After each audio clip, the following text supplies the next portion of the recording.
Dia 26 de que mês mesmo, ô, Tobias? De julho. De julho. Eu perdi a noção do tempo, cara. Você acredita? Sabe também o que nós estamos atrás desse homem pra trazer ele aqui?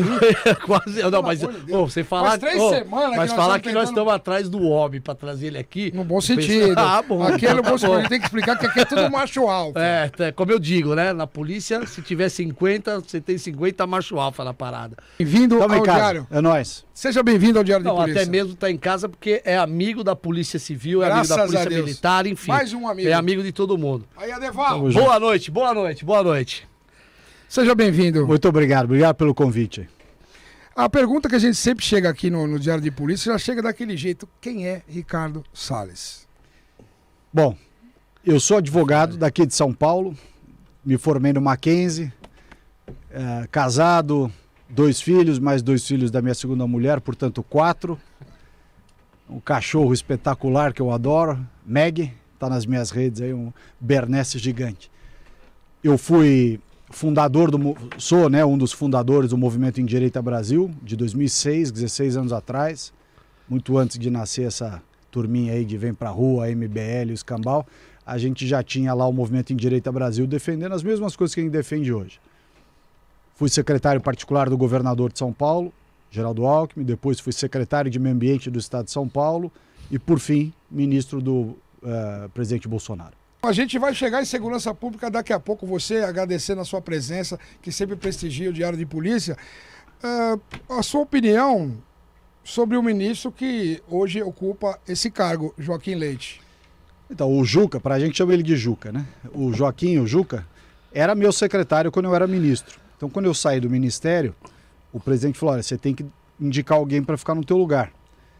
Eu falei, mas olha, presidente, tenho 3 opções aqui, né? Ele falou, não, escolhe quem você achar melhor. Eu falei, olha, eu acho que o Joaquim tem a experiência de ser secretário da Amazônia, serviços ambientais e tudo. Ele falou, então tá bom, vai ser o Joaquim. Ele nem conhecia o Joaquim. E foi, o Joaquim tá desempenhando um bom trabalho. Tá indo bem. Então, já que você já começou pela Amazônia, eu ia deixar até para mais tarde esse negócio aí. Eu tava vendo um podcast aí e vi um dos comandantes aí do nosso exército brasileiro de que foi até uma coisa menos, agora vamos ver se você sabe disso, que o rei da Normandia, um belo dia ele estava... Da Noruega. Ele estava um belo dia lá e um dos soldados, ele falou assim, ô comandante, chega aí que é o seguinte... O rei da Noruega tá aqui. Falei, o cara tá louco, tá 13, né, meu? O cara fala o rei da Noruega, no meio da Amazônia. E aí, na hora que ele chegou lá, é verdade, realmente era o rei da Noruega. Era o rei da Noruega, eles não contaram pra ninguém que o rei ia, que é uma coisa diplomaticamente inaceitável, né? Ouvir o chefe de Estado de um outro país para o nosso país e não comunicar, né, o nosso governo brasileiro. Depois soube-se que o ministro das Relações Exteriores na época sabia, mas mais ninguém sabia.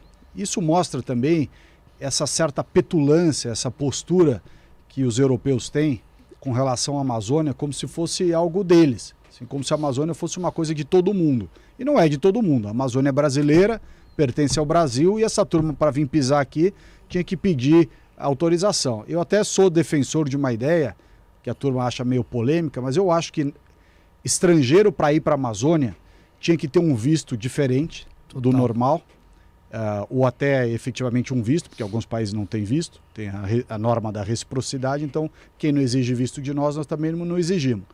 Mas o cara para ir para a Amazônia, na Amazônia legal, estrangeiro na Amazônia legal, tinha que pedir uma autorização especial e pagar uma taxa por dia de permanência.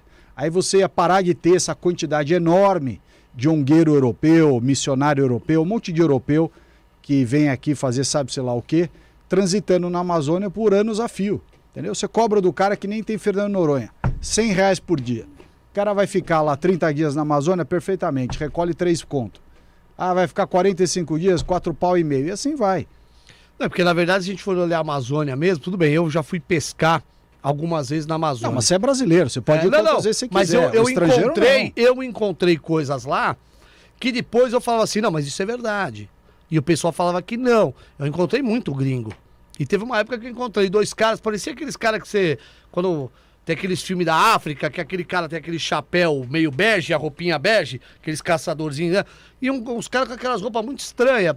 falando em inglês e tal, não sei o que, a gente achou meio estranho. E o cara falou pra nós, falou, esses caras vêm aqui pra estudar as coisas daqui, pra fazer remédio e tal, não sei o que. Aí eu fiquei meio assim, falei, será que é quente a história? Tem disso também, mas não é só isso. Tem gente que vai lá fazer pesquisa de minerais, para saber onde estão as riquezas minerais. Tem gente que vai lá levar a amostra de biodiversidade para desenvolver produtos lá fora e não ter que pagar royalties para o Brasil. Tem gente que vai lá encher o saco, tem de tudo. Tem de tudo. Como blindar isso? De que forma? Tem que passar uma regra. Uma das ideias, mas uma das ideias foi essa. Você cria um regime especial para dizer que a Amazônia passa a ter um tratamento diferenciado para estrangeiro. Precisa ver a constitucionalidade disso, obviamente se isso é possível, em que termos é possível, mas eu acho perfeitamente normal. A Amazônia é um lugar tão sensível para a soberania brasileira, para a autoridade brasileira, para as coisas brasileiras, que eu não acho nada de errado, não vejo nada assim que espante você cobrar um valor específico e exigir que o cara tenha uma autorização para ir para lá. O cara estrangeiro quer vir aqui para o Rio de Janeiro, São Paulo, Rio Grande do Sul, beleza. A Amazônia, negativo, tem que ter autorização e pagar uma diária substancial para estar lá todo dia. Aí vai acabar um pouco. Não, e comunicável, né? E comunicar, tem que comunicar que ele está lá. O cara tem que dizer o que ele está indo fazer lá. Como é que... Você for para os Estados Unidos, você não diz lá, estou vindo aqui a turismo, vou me hospedar na rua tal, chego dia tal, saio dia tal. A Amazônia tinha que ser assim também. Como é que um rei da Noruega chega aqui, primeiro, chega no país, um rei da Noruega, é como se saísse Jair Messias Bolsonaro daqui do Brasil e fosse para qualquer outro país. Como é que você não vai saber? Como é que você não sabe que o cara tá saindo aqui e tá indo para outro país? Aí, peraí, um soldado chega pro comandante do exército brasileiro e manda uma ideia dizendo o seguinte, o alemão tá aqui, ó, o alemão que a gente fala, o cara veio aqui esse gringo aí é o rei da Noruega. Então, a democracia é muito grande aqui nesse país e acaba sendo uma bagunça. Por conta da democracia. É que nós sofremos, infelizmente, de uma coisa que foi o seguinte: depois do fim do regime militar, na Constituição de 88, virou uma loucura o Brasil, porque é um país com uma lista gigantesca de direitos e poucas obrigações. E aqui ficou aquela frase, é proibido proibir, né? Então aqui tudo que você faz para botar norma, disciplina, regra, não pode, isso é absurdo, é ilegal, é não sei o que, é inconstitucional. E nós estamos fazendo o papel de palhaço. Você vê o que acontece nas fronteiras brasileiras. Para você poder usar toda a artilharia que a gente tem aí, todo o arcabouço de leis, de armas, de tropas e tudo que nós temos, é um suplício, entendeu? O Brasil, com essa fronteira com os países produtores de droga aqui na América do Sul, nós tínhamos que ter um sistema parecido. Você já viu aqueles de Israel, que parece um negócio de fogos de artifício, assim, é um leque de coisas que não permite que os aviões entrem. O Brasil tinha que ter isso também. Entrou um avião não identificado, você não precisa nem mandar pousar. Abate e acabou. Não, mas abateram agora né? Esses dias quantos aviões de droga ilegal devem entrar no Brasil por dia? Uns 200? Sim. Por exemplo, no seu momento como ministro, qual foi os impedimentos? O que atrapalhou o senhor? Porque o senhor é um homem polêmico, a gente sabe disso. O senhor estava ali na Jovem Pan como apresentador, teve que se afastar. A o lei senhor é um cara afastar. polêmico, é um cara querido, uns amam, outros odeiam. O que o senhor não conseguiu implementar? A gente sabe muito bem que o senhor é um grande cara, com uma sabedoria enorme, que todo mundo fala. Ricardo Salles é muito inteligente. Quem é que barrou o senhor? Com medo. Não, eu estava tremendo. Não, a gente não deve tremer na frente de homem nenhum, a verdade é essa. Porque nós somos todos iguais. Mas, o que o senhor não conseguiu implementar, todo esse conhecimento que o senhor tem a favor do Brasil, de uma forma real? Uma coisa importante para a gente ter em mente é a seguinte: o Brasil não é vilão ambiental de coisa nenhuma. Mas falam muito disso, né? O Brasil destrói. Mentira. Quem destruiu o meio ambiente, continua destruindo o meio ambiente, são os países ricos. Né? Eles que emitem, por exemplo, gases de efeito estufa de combustível fóssil. Nós temos etanol no Brasil, eles têm gasolina, gás, carvão, termoelétrica e tal. Então, esses caras detonaram o planeta por 200 anos, desde que eles começaram a Revolução Industrial. Muito bem. Quando chega agora, nos últimos 20, 30 anos, essa turma vê que fizeram muita bobagem e chamam todos os países em desenvolvimento, dentre eles o Brasil, e diz assim, olha, o planeta está com um problema aí, nós vamos ter que se juntar para resolver. Então, como o planeta é de todos, vamos ter que fazer junto. E os trouxas desse segmento nosso aí da área ambiental, vários babacas. Isso não é verdade, vamos todos resolver porque o problema é nosso. Não, o problema é nosso, mas quem causou foi você, meu filho. Então você vai pagar. Sim. Pra gente ajudar você. Quer dizer, você veio aqui, almoçou no restaurante, pediu entrada, prato, sobremesa, um monte de aperitivo, aí eu chego no cafezinho, você quer que eu divida a conta? Nem fudendo, nem pensar. Entendi. Então, o que a gente fez no governo do presidente Bolsonaro? Nós apresentamos a conta para esses caras. Qual é a conta? 394 bilhões de dólares, que é o que eles devem para o Brasil em crédito de carbono. Então, essa foi uma medida que a gente fez logo no começo do governo. Nós não vamos sair do Acordo de Paris, que é o que eles achavam que a gente ia sair, como os Estados Unidos saíram. O Bolsonaro não saiu, mas não saiu sob a condição de que eles pagassem o que deviam para nós. Se eles tivessem pago, não pagaram. O calote continuou. Mas a gente cobrou, nós fomos chato, aquele pentelho inconveniente que toda vez que o cara fala bom dia, você fala bom dia, mas você está me devendo, bom dia, mas você está me devendo. Então o que aconteceu? Nós planejamos uma série de ações que dependia desse dinheiro, para melhorar o padrão de vida das pessoas que vivem no Brasil como um todo, mas na Amazônia em especial. Se a gente tivesse conseguido receber o dinheiro, que eles continuam dando calote em nós, nós teríamos melhorado muito o padrão de vida das pessoas, principalmente na Amazônia. O que acontece com a Amazônia? Você tem a região mais rica do Brasil, em termos de recursos naturais, é a Amazônia.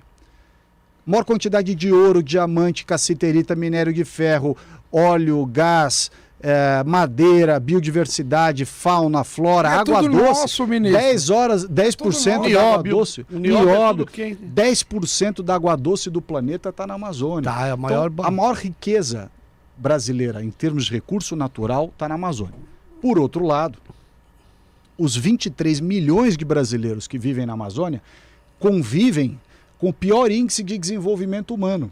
Então você imagina o convite, vocês são polícia, vocês sabem, o convite que é a ilegalidade, você ter uma população miserável que vive no pior IDH do Brasil, pior saneamento, pior saúde, pior educação, pior moradia, pior segurança, pior transporte, tudo que de pior está na Amazônia, não está no Nordeste, ao contrário do que as pessoas acham. O pior está na Amazônia. Só que esses caras estão convivendo com o pior IDH do Brasil, na Amazônia, sentados em cima de um tesouro, que é toda essa riqueza natural que está lá. O cara que não tem oportunidade, não tem perspectiva de emprego e renda, está vivendo mal pra caramba e está sentado em cima de um tesouro, o que ele vai fazer? Mete a mão no tesouro, é óbvio. Então quando falam pro cara, o cara está cortando madeira ilegal, mas o cara não tem outra coisa para fazer. Ele está fazendo garimpo ilegal, ele não tem outra coisa para fazer. E isso inclui os indígenas, que é uma outra mentira que inventaram, de que o homem branco está indo lá forçar o indígena a fazer coisa errada.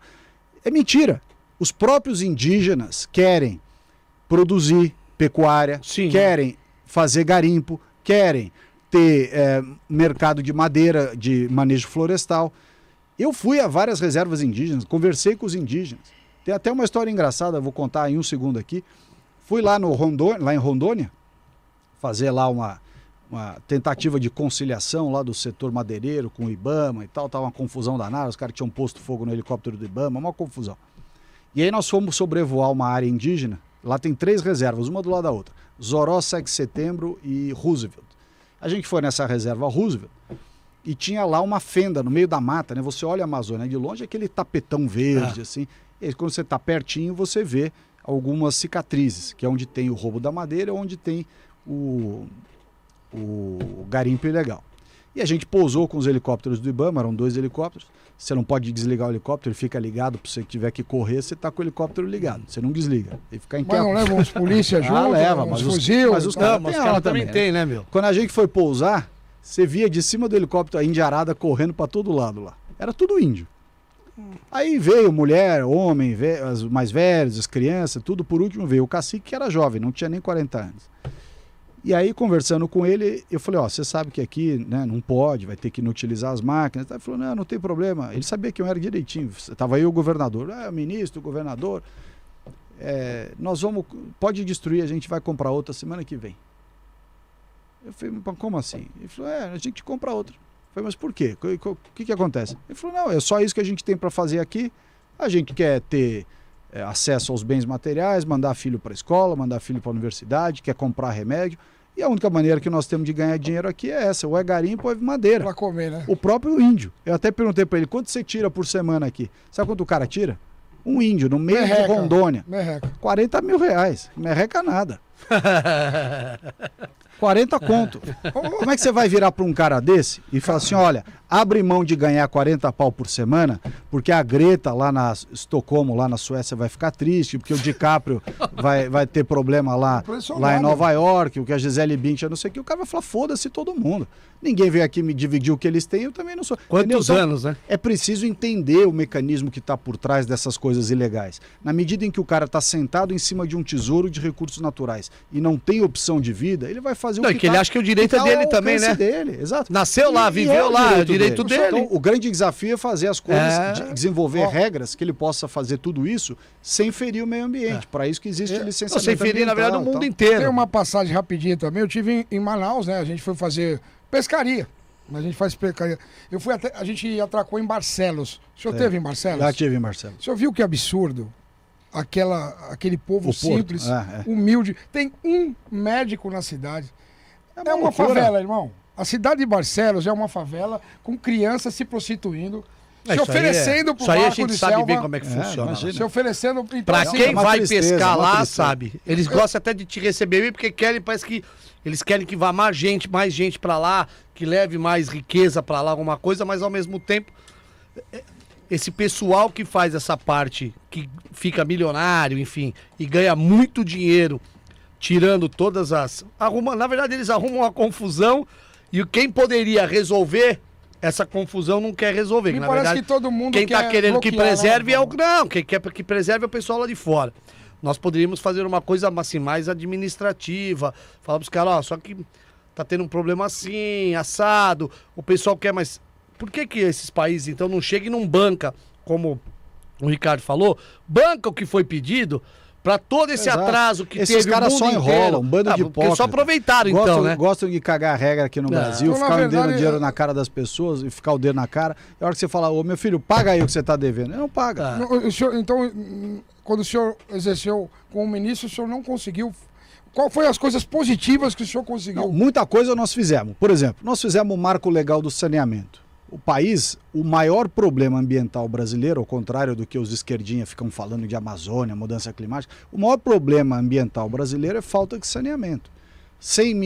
Dos 210 milhões de brasileiros, 100 milhões não tem coleta e tratamento de esgoto. Absoluto. Vocês são polícia, entra numa operação aí numa favela, você vê os esgotos a céu aberto, criança pisando no esgoto. No Jardim Pantanal aqui, na Jardim Pantanal, vários lugares. Eu tenho um vídeo lá que se chover, depois eu passo pro senhor. Esse é o maior problema ambiental Eu subi em cima de um pedaço de Kombi, porque ele cobra 50 centavos para levar as pessoas pro outro lado. É absurdo. Eu fiz esse vídeo, porque eu fui candidato a vereador. Eu tinha que mostrar alguma coisa. Eu fiquei em choque, porque eu trabalhava lá no 59, a área do Jardim Pantanal. Então eu falava, meu Deus do céu. Falta de saneamento. Conseguimos aprovar a lei que está resolvendo falta de saneamento no Brasil. Tanto que o Rio de Janeiro, para pegar só um exemplo, a SEDAI, que é a Sabesp dos cariocas, né? A companhia de saneamento lá. A SEDAI é a responsável pelo saneamento em todo o entorno ali da Baía da Guanabara. Aqueles municípios todos e tal. Tava quebradaça, não tinha um centavo, não fazia saneamento nenhum, as estações de esgoto sem funcionar, o esgoto entrava de um jeito e saía igual na outra ponta. Nós aprovamos o marco legal do saneamento, fizemos o leilão de concessão dos lotes da SEDAI e os caras que compraram os lotes estão colocando 30 bi para resolver a falta de saneamento. Então, finalmente, a Baía da Guanabara vai ficar limpa. Graças à lei que foi aprovada no Bolsonaro, que esses caras ficam dizendo que o Bolsonaro não liga para o meio ambiente. Segundo maior problema ambiental, lixões. Né? Esse é um problema que tem no estado de São Paulo e tem em vários outros estados. Dos 5.600 municípios do Brasil, 3.000, quando nós entramos, eram lixões. Nós criamos em Brasília o mesmo programa que eu tinha feito aqui em São Paulo quando fui secretário, que é o Lixão Zero. Fiscaliza lixão, dá recurso, treina, equipamento e tal, mas cobra, né, dos caras. E nós conseguimos baixar de 3.000 para 2.000 lixões em 3 anos. Quer dizer, é muita coisa. Você falar ainda tem 2.000? Tem 2.000. Mas baixou de 3.000 para 2.000. Nós fechamos 1.000 lixões em 3 anos. 1.000. Dá 300 e poucos lixões por ano. Então é quase um por dia. Mas então, essas coisas tinham que ser divulgadas, né? Porque a gente percebe que desde que o presidente da República entrou, ele não tem paz. não mostram a É verdade. que há vários canais da imprensa que não dão espaço para notícia positiva. É só pauta negativa, mentira, pauta Mas negativa, qual que é o interesse? distorção. O senhor sabe me explicar isso? Um cara Não, ganha não, 40 não, pau não, por semana peraí, catando a peraí. madeira lá. Você acha que esses caras Não, querem não, o mas quê? é que o ministro... Ele sabe quanto o país pode... Ele pode que eles podem responder fazer diferente, Cobra, porque ele estava lá, Para. em Brasília, junto do presidente da República. O que ele sentiu ali? Qual que é o Os interesse? caras não querem largar a manga, cara. Os Mas- caras querem a manga de volta. Mas não, mas, Basta você ver. Eu ia fazer a Mas pergunta você- até, mas a verdade é toda essa, cara. Os caras perderam o poder, hoje querem voltar. Ele não vai falar bem de ninguém. Eu falo, político brasileiro é uma coisa muito complicada. Por quê? A gente sabe que assim, olha, esse remédio vai salvar 1 milhão de brasileiros. Aí o cara fala assim, mas peraí, eu não tô no governo, se aprovar, quem vai levar o crédito é o cara. Cara, ele vai ter a pachorra de assinar a porra de um bagulho, não! Sabendo que tem 1 milhão de pessoas que pode ser salva, o cara vai assinar não, porque ele não vai junto com o pessoal. Ele não vai assinar. Não, eu tô junto com o cara. Dessa eu tô junto. Podia falar, essa eu estou junto. Olha, tô junto. Eu quero que vocês falem pra mim, eu tô junto. Cobra, Vou lá e assino. Se não... você respondeu com maestria, mas eu quero saber quem é que tá lá no caldeirão que o Ricardo Salles estava lá, com o presidente da República. Quando o Bolsonaro ganhou a eleição em 2018 e assumiu em 1º de janeiro de 2019, todo mundo que não se conformou com a eleição dele se juntou para ferrar o Bolsonaro. Essa é a verdade. Se juntou parte da imprensa que já não gostava do Bolsonaro porque era um bando de esquerdinha. Parte. Depois, também nessa uma parte da imprensa, muita gente que ganhava muito dinheiro nos governos anteriores parou de ganhar. Porque no governo Bolsonaro fechou a torneira das mamatas. Mamata no meio ambiente, Não, mamata, até hoje a gente percebe mamata que... no troço indígena, mamata das verbas publicitárias, mamata do não sei o quê, mamata de ONG, mamata do escambau. Então, você juntou gente que já era de esquerda e não gostava do Bolsonaro, com gente que sofreu com o fechamento da torneira das boquinhas. Depois, corte de verba dos anúncios publicitários. Aí, um grupo político, como o Cobra falou, de pessoas que não queriam ter visto o Bolsonaro ser eleito e farão de tudo para o governo dele ser um fracasso, ainda que quem pague a conta seja a população brasileira.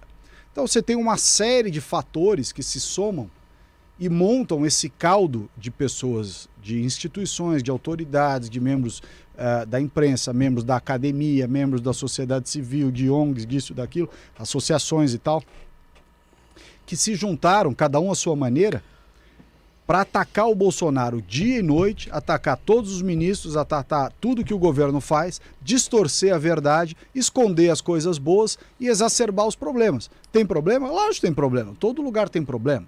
Mas o governo não é só problema, tem um monte de coisa positiva. Hoje mesmo tem uma notícia, eu pus até no Twitter, dizendo que o FMI já revisou pela 3ª vez esse ano para cima a expectativa do PIB brasileiro. Ou seja, os economistas brasileiros que são contra o Bolsonaro fazem previsões desastrosas e a realidade Tá sendo... vence os caras, a realidade desmente os caras. O PIB está crescendo, a quantidade de carteira assinada no Brasil é a maior nos últimos 10 anos. Está tudo mais ou menos controlado, claro, diante de um cenário de pandemia e de guerra na Ucrânia e na Rússia, que desequilibrou os preços, tanto de alimento quanto de combustível. É um desequilíbrio mundial. Os Estados Unidos está tendo a maior inflação dos últimos 40 anos. A Europa está tendo a maior inflação dos últimos 60 anos. A culpa não é do Bolsonaro, meio loucão, é né? o mundo Tá ficando inteiro. muito doidão, né? Primeiro, um grande prazer estar aqui com vocês, né? O Tobia, o Cobra, o Thiago, enfim, todos os que estão aqui, o Julinho. Eu, ao contrário da tucanada aí que eu falei, eu gosto muito da turma da polícia. Respeito muito, acho que é um puta trabalho importantíssimo. É uma carreira de vocacionados, tanto na civil quanto na militar. Injustiçados, ganham menos do que deveriam, são maltratados muitas vezes pelas instituições, como você falou aqui. E, portanto, a oportunidade que a gente tem de homenagear, agradecer, honrar realmente quem todo dia se sacrifica em prol de toda a sociedade, que são os policiais, não importa a patente, a posição, o cargo, a função, todos. Eu sempre defendi isso no Endireita Brasil, que as pessoas de bem, que têm vocação para a vida pública, têm que participar, seja prestando concurso, que é o caso dos policiais, seja indo para cargos no executivo, para cargos no legislativo, cargos eletivos em geral, sendo candidato. Então, eu sempre defendi, acho que a vida pública é algo assim, muito honroso, algo muito digno, seja dos concursados, seja da turma do Executivo, seja da turma do Legislativo, quem é candidato, quem não é, enfim. Foi um belo bate-papo, gostei bastante, muito bom mesmo, muito franco, muito descontraído. E um abraço a todos os policiais e as famílias dos policiais, né, que estão nos assistindo. Podem contar com a gente aqui, a turma do Endireita Brasil, a nossa turma. Nós vamos ter sempre o maior carinho, respeito e apreço pelos policiais, sobretudo no nosso estado de São Paulo. Boa.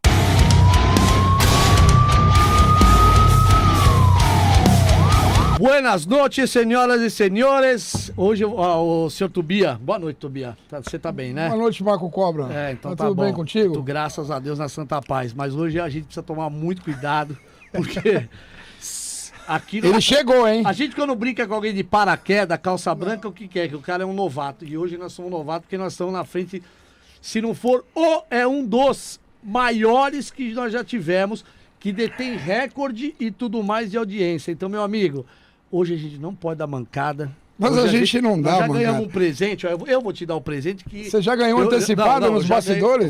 Eu vou dar sem que ninguém olhe, porque, ó, são 50 anos. Aí, gente, ó, 50 eu pedi anos... pra não mostrar, ele já mostrou, mas tudo bem. Ah, não é pra mostrar? Não era pra mostrar depois, mas tudo bem, já foi. Então vira ao contrário, pronto. Agora, você já caguetou. Mas assim que é o programa, com essa naturalidade, espontaneidade, né? Vou agradecer a presença de uma pessoa simplesmente fantástica também que tá aqui com a gente hoje, que é o nosso querido Haroldo, foi parceiro meu na delegacia de roubo a banco, já conhecido meu de outros carnavais muito antes, mas trabalhamos juntos efetivamente na delegacia de roubo a banco.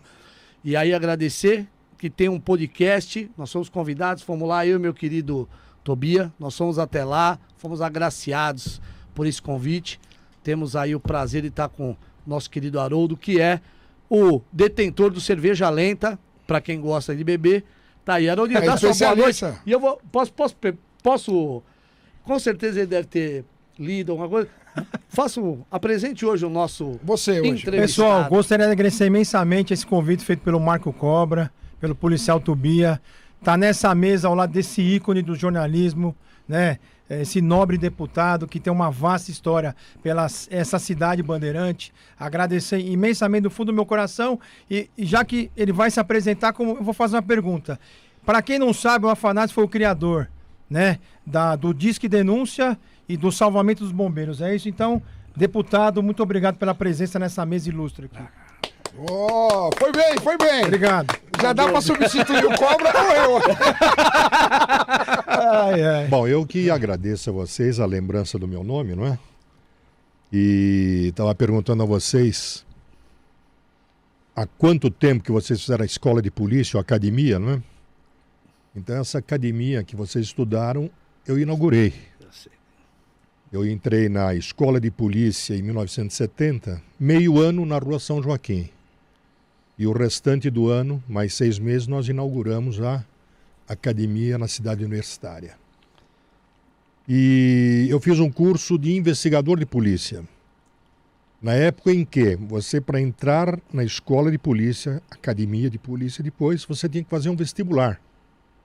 Para ingressar, concluído o curso, ou de investigador, de escrivão, delegado, perito, aí você então prestaria um concurso se quisesse entrar para o funcionalismo. Mas o meu objetivo era outro. Eu era repórter de polícia na velha central de polícia, no pátio do colégio, e tinha 4 empregos. E a partir do momento em que eu percebi que seria repórter policial, eu achei que nada mais justo do que entender um pouco mais da área. Daí é que eu fiz então o vestibular para entrar na escola de polícia, para entender a coisa. Que é tal coisa? Se um comentarista de futebol, ele tem que conhecer a regra. Se ele vai comentar ping-pong, ele tem que saber a regra do ping-pong. Então, esse foi o meu objetivo. E foi um dos cursos mais eletrizantes, mais a que me dediquei, mas aprendi barbaridades, tive excelentes professores, e era a época dos chamados anos de chumbo, E também época do Esquadrão da Morte. Eu, por ter 4 empregos, eu tinha que cobrir praticamente 24 horas do que se passava na capital, Grande São Paulo, enfim. Então, só de Esquadrão da Morte eu fiz mais de 100 locais.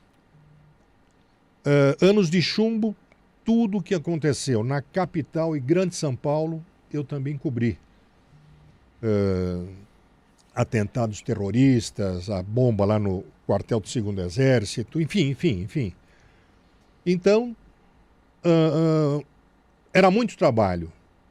E também, já um pouquinho mais adiante, né, as greves lá no ABC, todo aquele tumulto, subversão e tal, e com tudo isso a gente foi aprendendo um pouquinho, né? E voltando, quando eu entrei então na academia, nós saímos então, depois de 6 meses da Rua São Joaquim, fomos lá para a cidade universitária.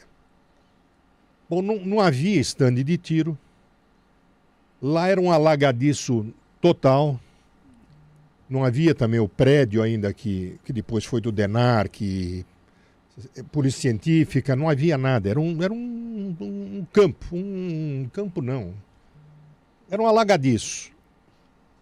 E durante o meu curso, uma das coisas que me chocou, me chateou bastante, nós tínhamos o professor de Educação Física, era o Clésio, que era o Fantomas da luta livre. Opa! Ele era inspetor da Guarda Civil.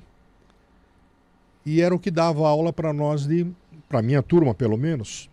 Eu fiz o curso de manhã. Então, numa das aulas, né, ele estava dando um treinamento. Então, olha, metade da classe vai ser polícia, a outra metade vai ser bandido. Então, você vai ter que mobilizar, não sei o quê, papapá. E deu orientação, olha, quem vai ser polícia tem que o golpe é assim, assado, tal, para imobilizar. Agora, quem vai ser imobilizado, não bobeia, não force a barra. Que pode machucar. Pode machucar. E nessa de pode machucar, eu era um polícia e fui imobilizar o sujeito, ele quis sair, eu infelizmente quebrei a perna dele. Aquilo me chateou bastante. Enfim.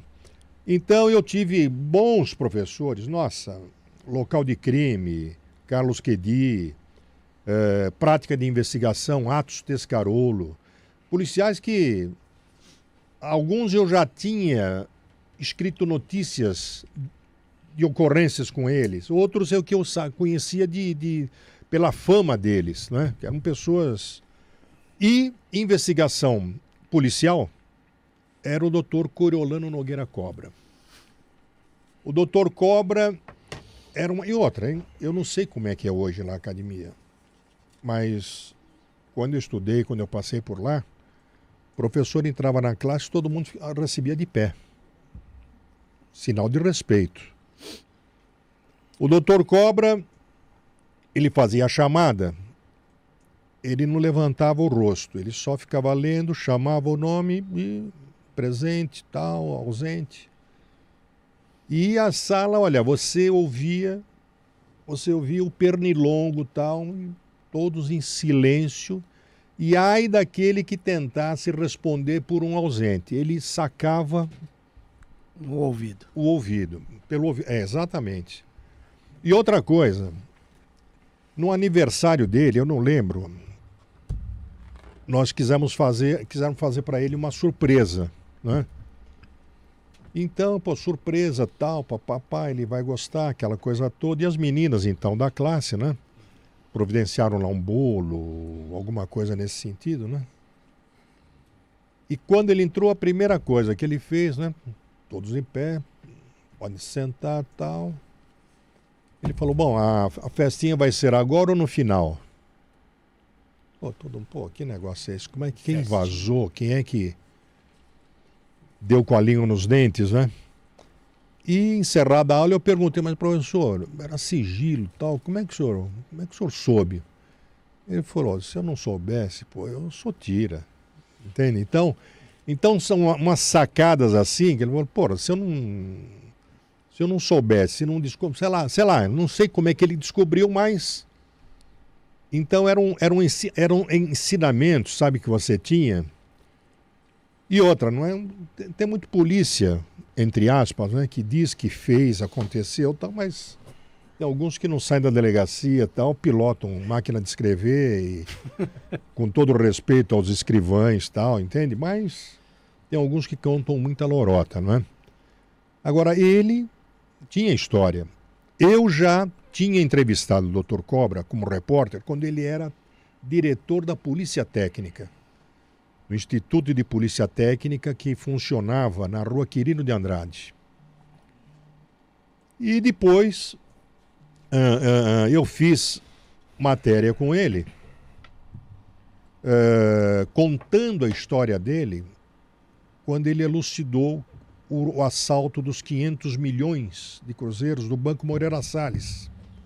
O caso dos 500 milhões. Dos 5 gregos.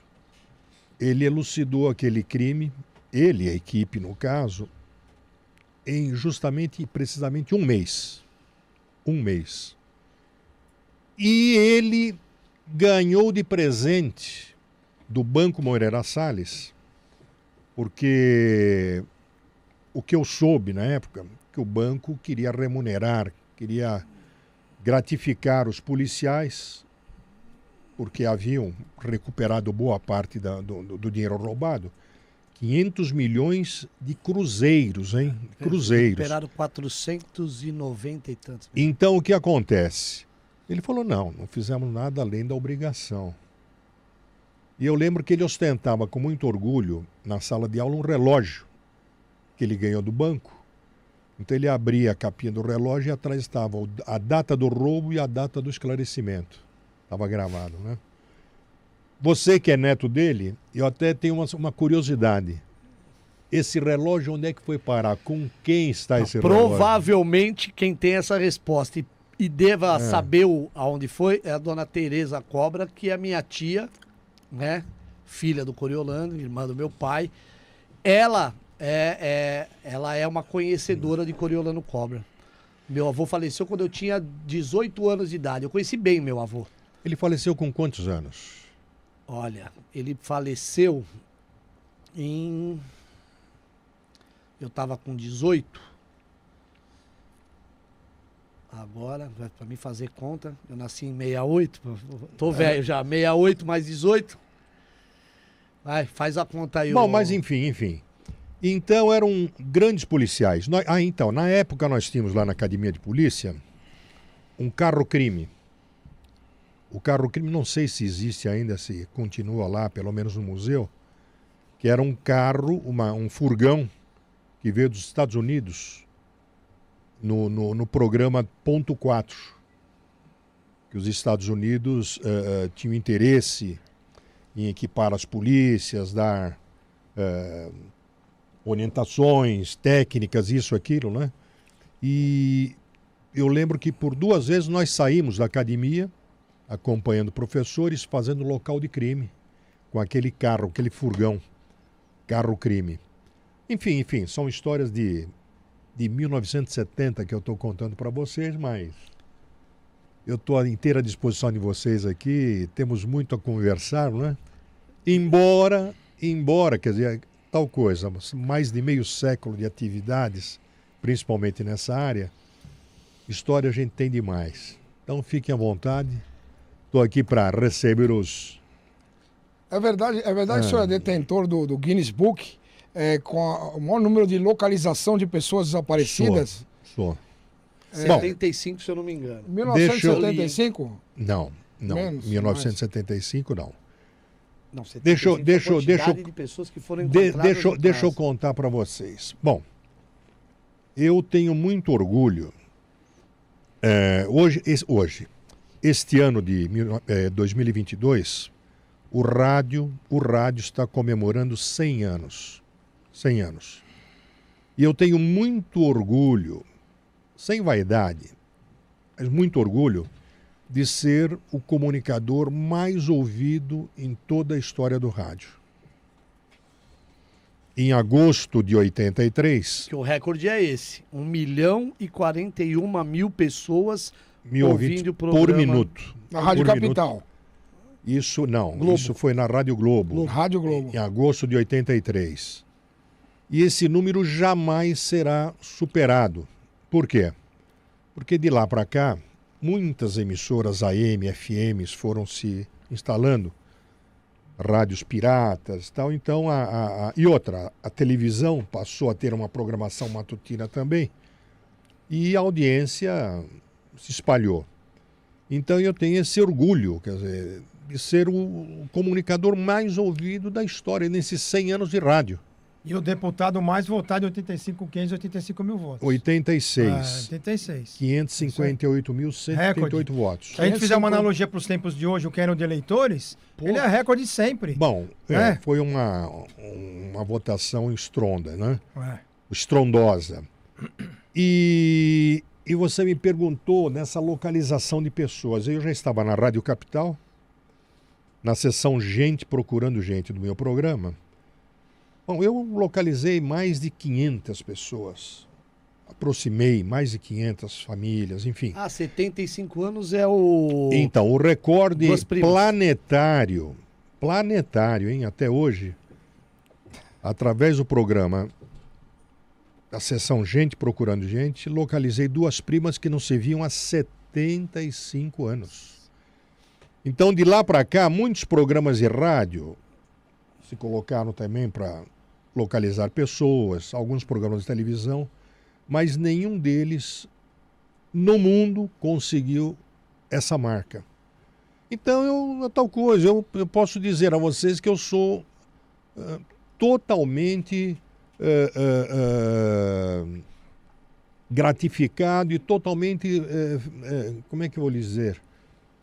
Eu estou satisfeito com a minha atividade no rádio, não é? São números que, óbvio, não devem só a mim. Sempre tive uma equipe não muito grande, mas bastante competente. Eu sempre fui muito exigente no trabalho com os meus companheiros, não é? E outra, nunca me preocupei com Ibope. Nunca. Nunca. Se você me perguntar, como é tal coisa, programa de rádio, televisão, termina o programa, o pessoal vai ver, bom, como é que foi o índice, como é que foi isso, aquilo. Os colegas, eles queriam saber, poxa, você não se preocupa? Eu falei, não me preocupo com nada. Não me preocupo. Na época, a preocupação das emissoras era com o Gil Gomes. O Gil, durante 15 anos, ele foi líder absoluto de audiência. E o Gil era muito competente no que ele fazia, né? Mas o estilo dele era totalmente diferente. Então, veja só, eu estava já trabalhando na Jovem Pan, eu trabalhava na Rádio Nacional, que já estava se transformando em Nacional Globo. Quando o Gil Gomes saiu da Rádio Nacional e foi para a Rádio Record, a Rádio Nacional teve uma queda brutal, tanto em audiência e, óbvio, você fala em audiência, você logo pensa no faturamento. E o diretor de então da Rádio Nacional, sabendo que eu também era funcionário lá, falou, poxa, nós queremos fazer o seguinte, queremos preencher aquele espaço do Gil Gomes. Você tem condição de fazer alguma coisa? Falei, tenho condição. Só que eu preciso o seguinte, vocês me deem um gravador e me deem uma semana que eu vou bolar um programa. Durante uma semana eu saí então pelos distritos tal, criando o meu programa solo. Fiz um programa piloto e aí chamei então o diretor-geral da rádio. Ele convocou o diretor comercial, o diretor de jornalismo, enfim, 7, 8, nos fechamos no estúdio e eles ouviram o programa que eu tinha feito. Eles gostaram, que lá eu entrevistava delegado, perito, quando possível, vítima, aquela coisa toda, testemunhas. Eles adoraram. Só que disseram, bom, você levou uma semana para fazer 15 minutos de programa, nós queremos 1 hora por dia. Eu falei, não tem problema, vamos fazer. Mas como? Aí eu pedi que eles me trouxessem um jornal Notícias Populares. Acabou. Eu falei, vejam aí quantas fotografias vocês veem de criminosos. Pá, pá, pá, pá. Pois bem, o jornal é diário. Para sair com todos esses criminosos, o jornal manda o quê? Um fotógrafo nas delegacias. Eu vou mandar um repórter com um gravador. E óbvio que o repórter vai coletar as informações, gravar tal, nós vamos fazer as edições. Edição o que é? Não é montagem.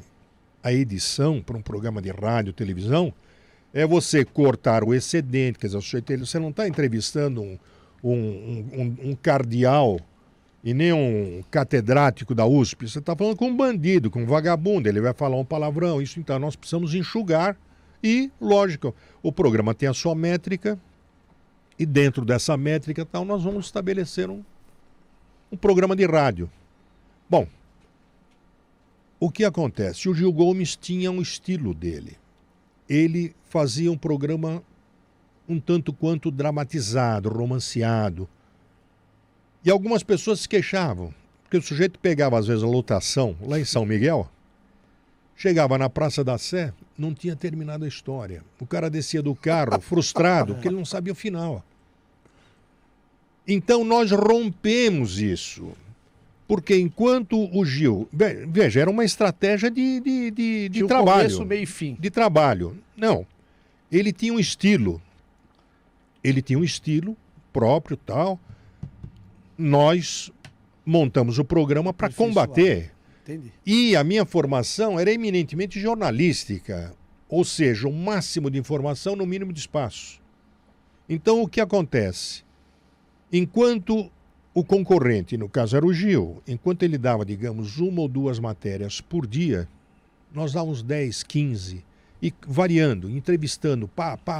E outra, não obstante os programas eram editados, aquela coisa toda, eu nunca entrava no ar conhecendo o que eu ia entrevistar ou sabendo a resposta que o cara ia dar. Eu queria ter o quê? O impacto do momento. Entendi. Para esbravejar, para responder, para é tal coisa, como Fazer se fosse... Não, veja só, porque eu não sou ator. Então eu falei, se eu vou ouvir o que o cara vai responder, eu vou na minha cabeça querer inventar... Não, nada disso. Eu quero receber o impacto como o cidadão lá no bar, a dona de casa. E a minha reação tem que ser espontânea também. E foi o que deu certo. Foi o que deu certo. Bom, falando nas pessoas procuradas. Veja só, eu sempre tive uma grande frustração no rádio desde criança. Qual era a frustração? Eu ouvia muito a Rádio Bandeirantes. E em 1960, 65, por aí, a Rádio Bandeirantes criou o Clubinho RB. Clubinho RB, o que era? O ouvinte, principalmente as crianças, mandavam para a rádio uma fotografia e recebiam um documento, uma credencialzinha do Clubinho RB. Poxa, eu era pivete, pedi para os meus pais, não, me leva lá no japonês, tirar fotografia, tal, papapá, e mandar para a rádio que eu quero participar do Clubinho RB.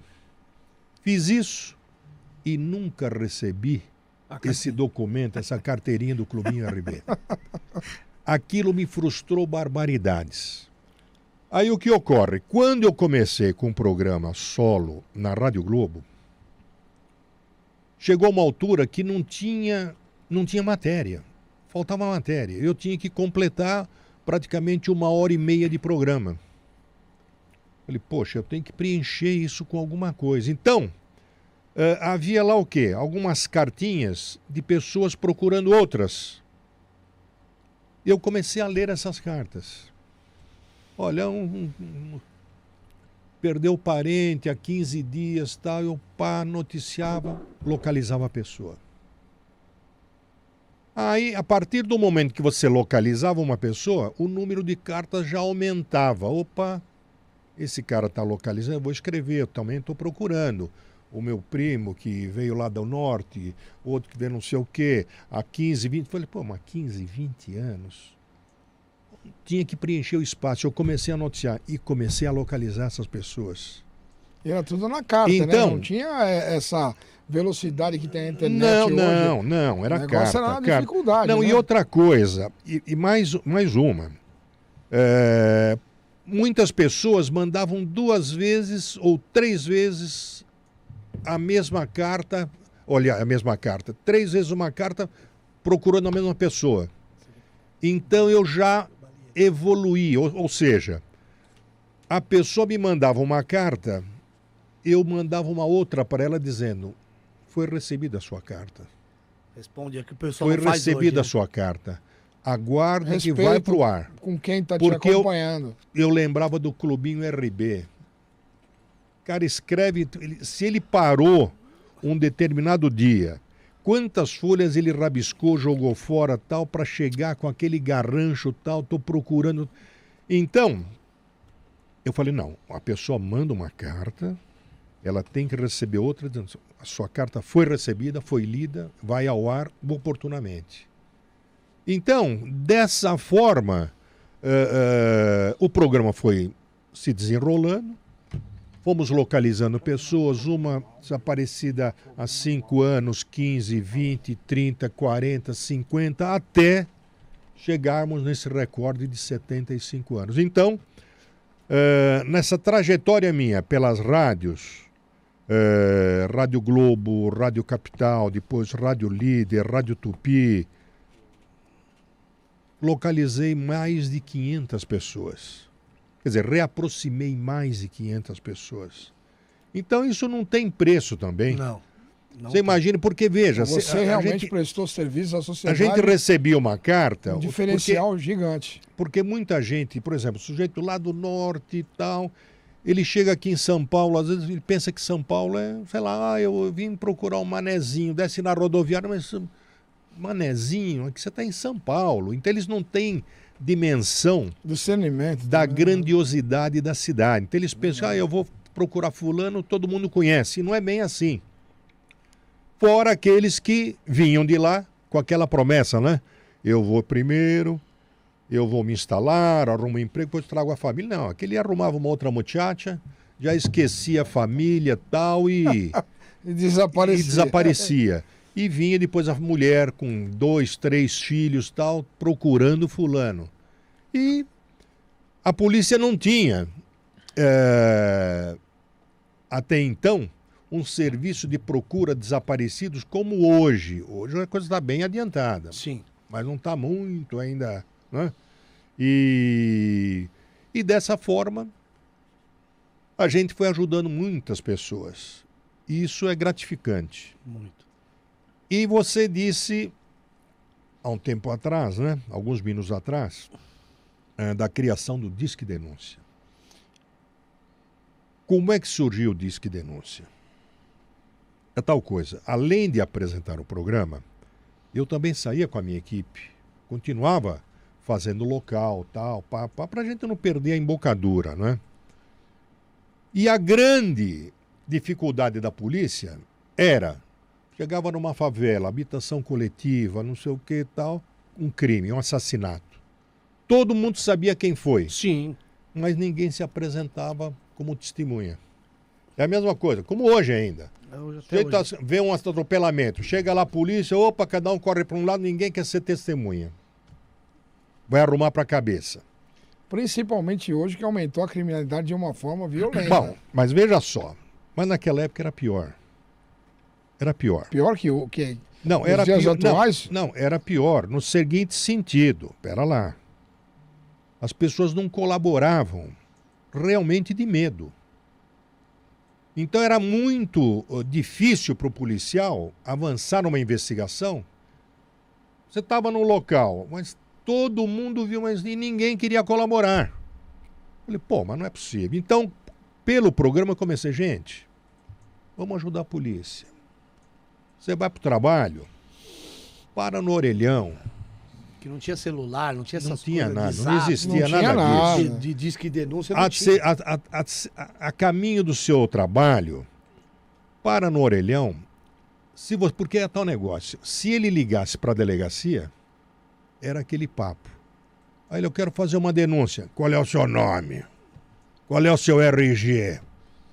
Amigo, eu quero fazer uma denúncia. O cara não Ele quer vai ser dar identificado Batia o jamais. telefone. Não tinha esse tipo de colaboração. Então, eu falei, liguem para mim aqui na produção. Dava o telefone. Olha, houve um crime em tal lugar. Eu sei que muita gente esteve lá, tal. Vamos colaborar. Liga para mim, dá uma dica. As pessoas ligavam. Claro que tinha trote, mas a gente dava uma peneirada. Quando via que tinha uma certa procedência, a gente passava aquilo para a delegacia de homicídios. Ou delegacia do bairro. Olha, quem é o traficante aí perto da escola? Ah, tal, não sei. Eu não quero saber o seu nome, eu quero saber qual é o apelido do cara. Qual é o carro que ele usa? Me dá a placa do carro.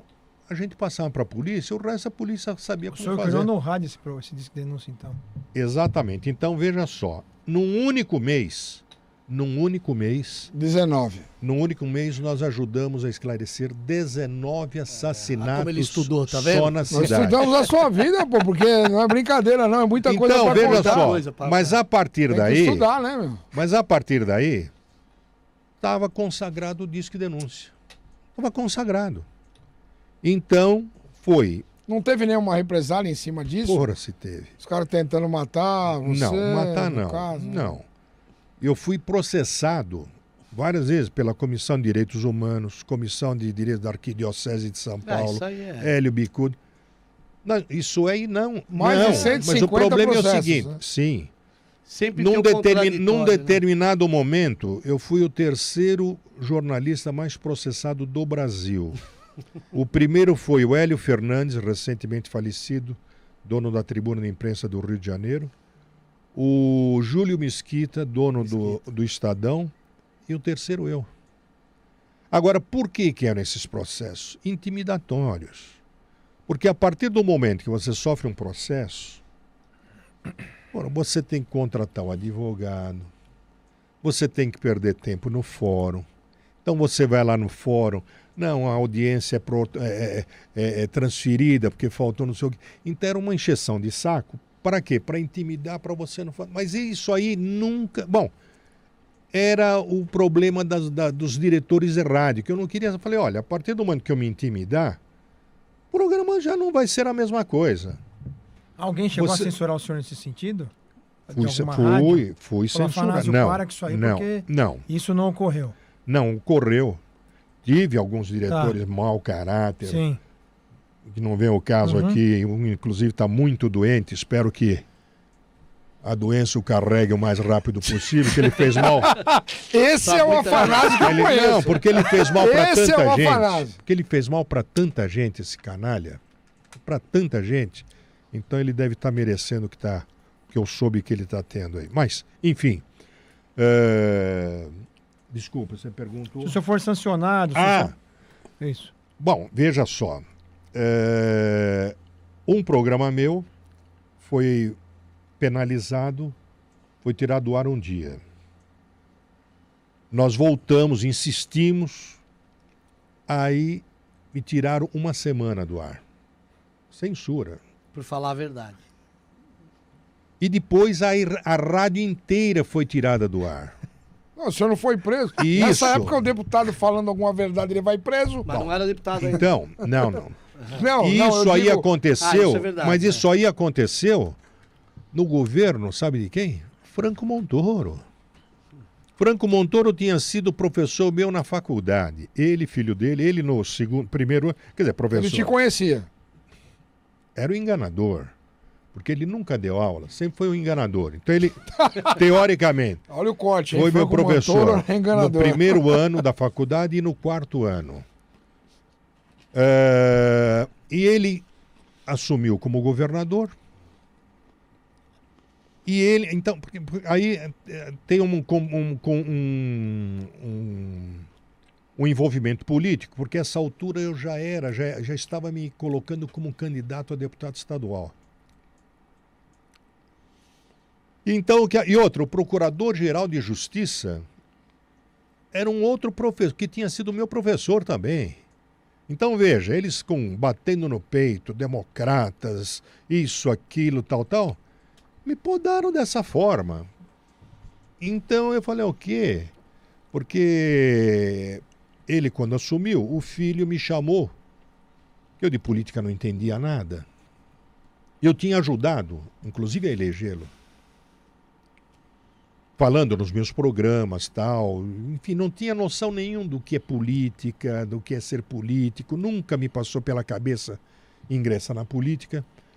E o filho dele me chama lá no palácio e pergunta, o que você quer? Eu falei, como, o que eu quero? O senhor que me chamou aqui, não quero nada. Não, mas o que você quer? Eu falei, não quero nada, eu tenho emprego, tenho tudo, não quero nada. Aí quando eu entendi o que era o que eu queria, eu falei, olha, a partir de agora vocês vão ser os caras mais fiscalizados da paróquia. Entendi. Achando que estava caçando assunto. Então, eu falei, eu não quero nada, agora eu vou... Então aí o que acontece? Aí o Montoro começou a perseguir a rota, queria acabar com a rota, não sei o quê, papapá, enfim. Então foi uma tremenda de uma guerra, uma batalha. Promoveu algumas injustiças com alguns policiais, eu comprei, enfim... veja, não estou querendo me colocar aqui como guardião de ninguém, não, mas umas injustiças, eu falei, não, injustiça não é comigo, entende? E com essas e outras, realmente eu falei, bom, já que como deputado, como radialista, já não estou conseguindo mais chegar onde eu quero, fazer o que eu preciso. Tem certas coisas que a gente tem que ter a caneta na mão, senão não dá. Mas é verdade. E aí o ingresso na política foi outra história também, foi sem querer, enfim. A sua presença aqui é tanto uma honra para nós. Tanto que pediram o seguinte, para marcar uma outra, para você poder contar, na verdade, todas as histórias. Porque as perguntas, na verdade... Pediram Obama, 1964. Porque assim, para nós é uma honra. Aqui nós temos uma lenda viva no Diário do Polícia. É uma lenda viva da história da política, do jornalismo. Não, da polícia também. Também, sim, de tantos detalhes. Então, assim, a gente só tem que agradecer a sua presença e acho que a gente vai ter que te convidar em outro momento para trazer outra hora, hein? A sua presença com alguém, assim, que você também queira trazer junto, que a gente sempre dá essa... A gente realmente pensou na gente montar uma mesa redonda pelo menos uma vez a cada, 3 meses, 4 meses, fazer um lugar especial onde caibam mais pessoas, com um horário, assim, de umas 3, 4 horas, pra gente poder fazer debates e tudo. Aí, não, tá vendo? Aí começa a tocar o interfone e os caras... Porque mas é o que temos para o momento, né? Mas vai melhorar e muito. Bom, vamos combinar outra hora aí, sem problema. Mas nós vamos fazer o seguinte, humildemente. Pra mim, semana que vem a gente está feliz com sua presença. Um beijo no seu coração. Bom, um abraço para quem acompanhou até agora, né? Ricardo. E pena que... Gi, beijo. A gente não queria que terminasse, mas a gente é obrigado. Japonês, beijo. Que o tempo corre mais que a gente, né? Obrigado, Afanásio Azadi. Deus abençoe. Um grande abraço. Até a semana que vem. Valeu, gente. Tchau.